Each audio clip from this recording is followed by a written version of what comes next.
things that fall out of my head. Today we're going to be having a look at proxying some transport vehicles for 40k. If you follow me over on Instagram, which you should, let's be honest, you'll know that I ordered a metric boatload of the now discontinued Steel Legion, who are now fondly only remembered as two distinctly poo-coloured paints. I ordered these primarily because I wanted a second army, if you will, alongside my knights that could act as allies in game if I wanted to mix things up a little bit, or also because I wanted something different to paint alongside the the metric boatload of knights I have still to paint. Now, the Steel Legion was always going to be a bit of a fun hobby project. I'm not really interested in taking this to any competitive tournaments or anything. I just wanted something a bit fluffy that I could play if I didn't want to field knights. So with that, I'd need a way of carting around 100 plus infantry models. And going to Games Workshop's website, let's have a look at what they've got available. Transports for the Astra Militarum, you're pretty much left with just the Chimera. And don't get me wrong, this is a nice little model. It got updated several years back, I think, when they went through changing all of the tracks so they were no longer wheel and track link assemblies. But the basic model has remained unchanged for a number of years. And don't get me wrong, I like it. I don't really fancy having to buy 10 or more of these to transport my army around. Now, I'm not 100% up on the various transports and things for the modern Astra Militarum, so I decided to head over to the even more expensive Games Workshop known as Forge World to see what the options were on there, because there's bound to be a couple of extra things that I don't know about, just to see what my options are. So let's have a little scroll through here. The Gorgon looks kind of cool, but let's see what we've got in dedicated transports. Okay, so we have a variant on a Chimera chassis and a rather mean-looking drill. So let's just go back through. I mean, some of these things may not be available at the moment. We know how stock is at the moment, and that's what I was looking for. Ladies and gentlemen, the Crassus Armoured Assault Transport. Now, this thing looks cool as hell. I mean, putting it up against something like a Chimera, I mean, it looks bigger, it's beefier. It just looks like it's going to be a lot more durable in game, and of course it holds a lot more troops. So in theory, I'll only need 3 of these maybe, as opposed to the 10 or 11 Chimeras that I'd need to transport my force across the board.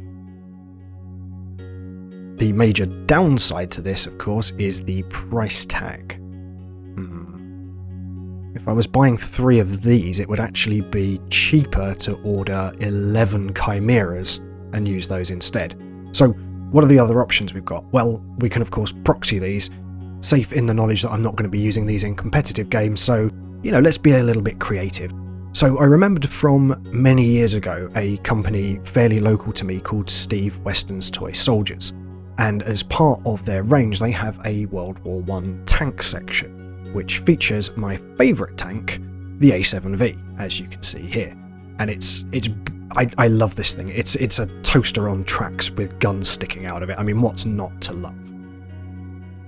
Plus, to my mind, this has kind of a Astra Militarum sort of aesthetic to it. I mean, it's covered in rivets. I mean, it's not gothic and ornate or anything, but then neither's the Chimera. It's just this thing looks cool, and it's £10. I mean, come on. It's in 1/35th scale, and to be honest, I'd always wanted to get one of these just to paint up. And now I have my airbrush set up and everything here. What's £10 for a dedicated troop transport? I mean, it's a bit of a no-brainer. Might have to get a couple of these to see how they look. But as with everything, it's always worth checking to see if these are available anywhere else, maybe save a little bit more money. So I know Steve operates an eBay shop, so let's have a look on here. Just type in A7V and see what this brings up. Couple of model kits, and there we are. Those look very, very familiar. I'll have a look in here, and yeah, they seem to be the same thing. Let's just get rid of that. But yeah, $25.99 for 3 of them. I mean, this is even better value than buying them individually from the company website. I mean, they look to be exactly the same models.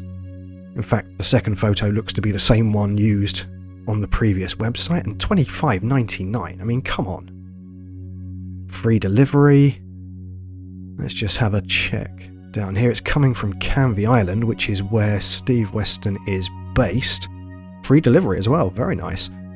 I think this could be worth a go. I mean, if nothing else, $25.99 for 3 really nice looking World War I tanks of my favourite design to paint up. I mean, we can't really go wrong here, can we?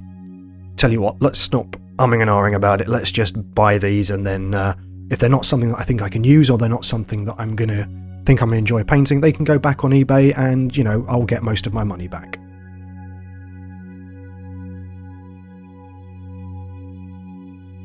So about 5 days later, less than a week certainly, here we are at the hobby table, and let's see what's arrived.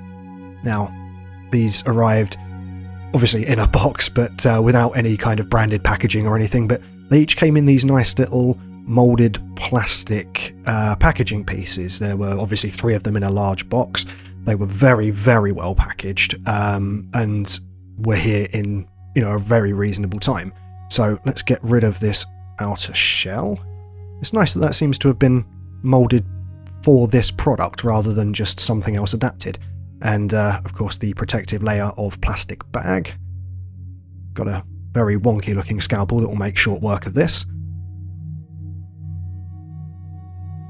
Sort of make short work of this. It's actually a lot stronger than it looks, but you know, can't complain about something being well packaged. And let's have a look at this little beauty. I say little because the first thing to notice about this thing is it's huge. I mean, as a rough guess, this thing must be 8 or 9 inches long, maybe 4 inches tall at the highest part, and it's got these cool little movable machine guns. And this is the male variant of the tank because it has the cannon at the front. The female version, I think, had 2 additional machine guns at the front. Don't quote me on that, but that's what my understanding is. But first impressions, this thing's great. I mean, it looks to be made of one piece for the shell. Maybe those vent parts and the little viewing platform at the top are separate pieces, but it's pretty high quality. I mean, all of the rivets are really crisp. There's a lot of surface detail molded in there that, having looked at the references for this tank, they all appear to be pretty correct. The plastic itself has a very slight texture to it. I'd be interested to see how well that takes paint, or if it's going to have any scratching issues or anything. But yeah, the details on here are really good. We've got the little hinges molded in there for the panels that should move. I mean, even the little viewing port up there has got hinges molded into it, and the tracks. I mean, this is all one piece as far as I can see for the tracks. I mean, there's a mold line down the middle, which arguably underneath here isn't going to need anything doing to it because you're not going to see it. Maybe just the first few links on the front and back will need that line removing. But the tracks themselves, they look really good. Yeah, considering the track itself is all one piece, it looks fine. I mean, I'm going to have to take out those guns and potentially, if I can, remove that top viewing platform just to change the profile of it a little bit. I mean, these tanks are iconic in the history of tanks. If it's something you're into, you'll know instantly what this thing is. But if you don't know what this is, then, you know, maybe this could pass for some kind of 40k vehicle.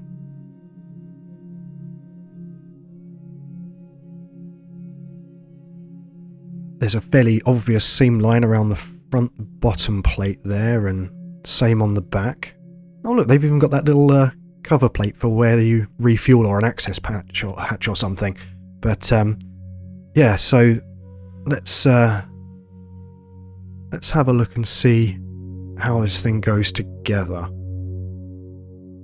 Actually, before we take this thing apart, let's have a look at the scale. I've got this very old Commissar Yarrick figure here, who will be leading my Steel Legion army when it arrives. So let's just see how he measures up. I mean, the tank is in 1/35th or 1/32nd scale, but because of the creep of 40k scale, the side door is actually maybe even looking a little bit too small for this 20-odd-year-old miniature. I mean, he doesn't look out of place next to this thing. I mean, the real tank I think was about 9 meters long, and he doesn't look too small. I mean, in game this thing's meant to be able to carry 30 or 35 Imperial Guardsmen.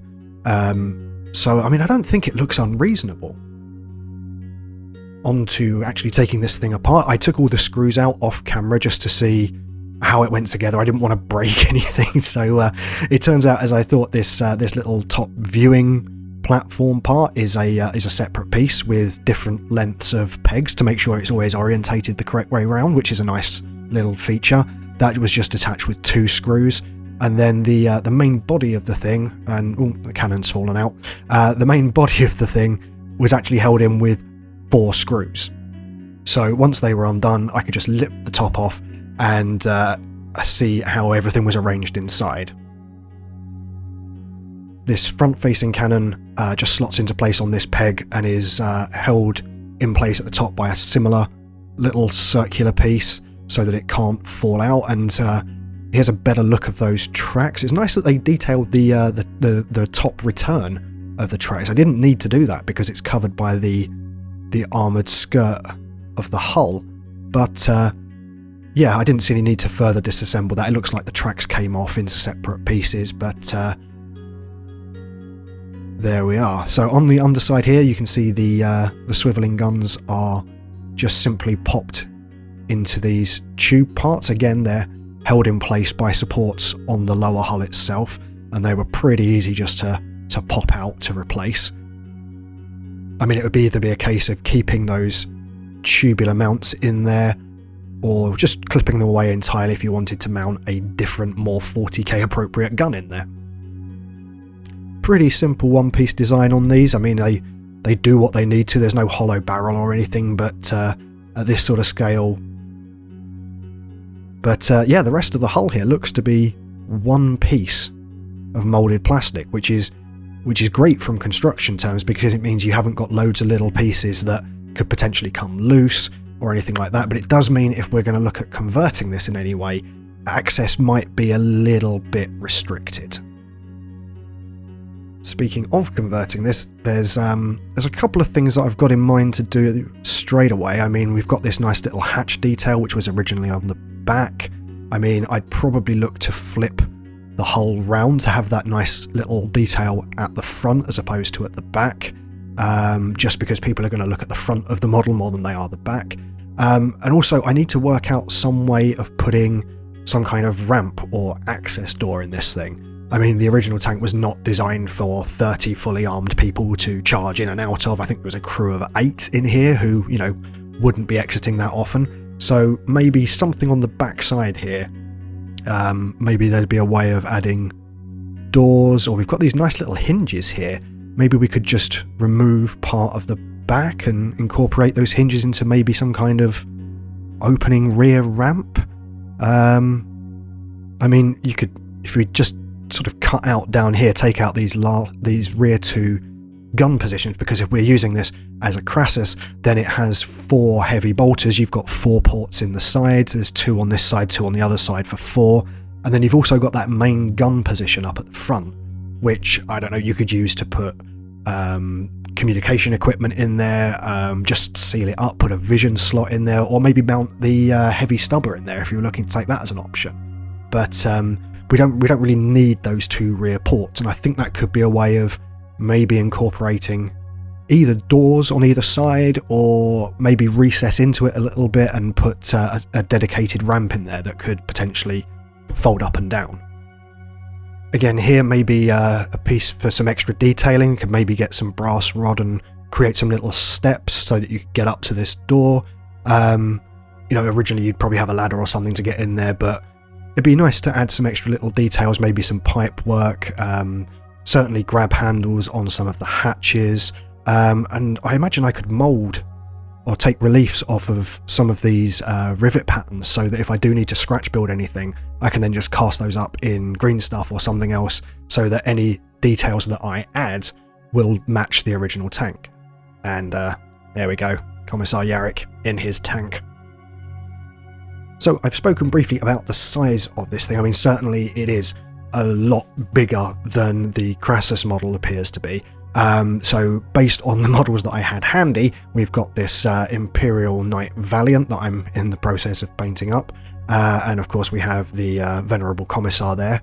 So hopefully that will give you a little bit more of an idea.